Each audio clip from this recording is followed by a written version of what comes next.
নমস্কার বন্ধুরা, আপনারা হয়তো এতক্ষণে সবাই জেনে গেছেন যে West Bengal circle GDS to MTS 2024 যে ডিপার্টমেন্টাল এক্সাম ছিল প্রমোশনের জন্য 25শে অগস্ট, তার রেজাল্ট আসতে বিলম্ব হচ্ছিল এবং ফাইনাল অ্যান্সার কিও এখনও পর্যন্ত প্রকাশ হয়নি, যেটা 2 তারিখে 2রা সেপ্টেম্বর 2/9/2024 প্রকাশ হওয়ার কথা ছিল।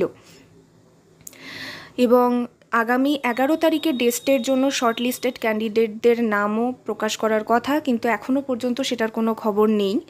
এবং ইতিমধ্যে যেটা জানা গেছে সেটা হচ্ছে এই পরীক্ষার জন্য কিছু ক্যান্ডিডেট তারা কেস করেছেন এবং সেই কেসের যে বক্তব্য সেটা আসুন আমরা কিছুটা দেখে নিই। তো এখানে যেটা হয়েছে, আজকে কোর্টের হিয়ারিং ছিল, প্রথম হিয়ারিং, এবং সেটার জন্য তারা কেস করেছেন। সেটা হলো দার্জিলিং ডিভিশনের যে ক্যান্ডিডেটরা ছিলেন তারা সম্ভবত অ্যাডমিট কার্ড পাননি বলে শোনা যাচ্ছে। প্রথমে যে আমাদের এএসপি থাকেন বা আইপিও যারা থাকেন, তারা যখন সেই স্টুডেন্টের ফর্মগুলোকে তারা ফরওয়ার্ড করেন ডিভিশন অফিসে এবং ডিভিশন অফিস ফার্দার ফরওয়ার্ড করে।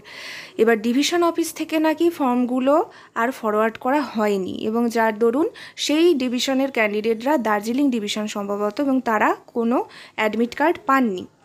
এবং সেই জন্য ইজাজ আহমেদ এবং ঋষি রাজ থাপা, এই যাদের নামগুলো দেখতে পাচ্ছেন পিটিশনারদের, তারা কেস করেছেন।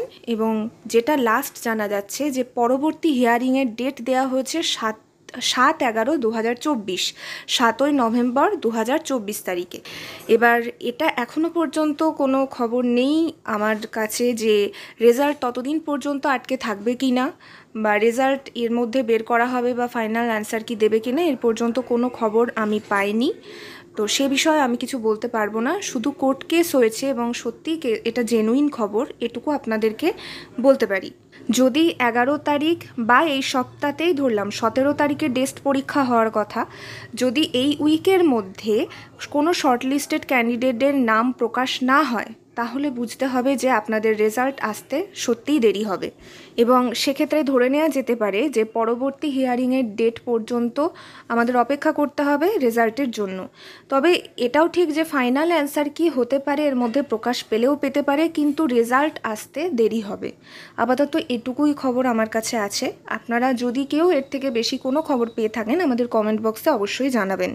থ্যাংক ইউ আজকের মতো। আর এরপরে কোনো আপডেট পেলে আপনাদের সাথে শেয়ার করে নেব।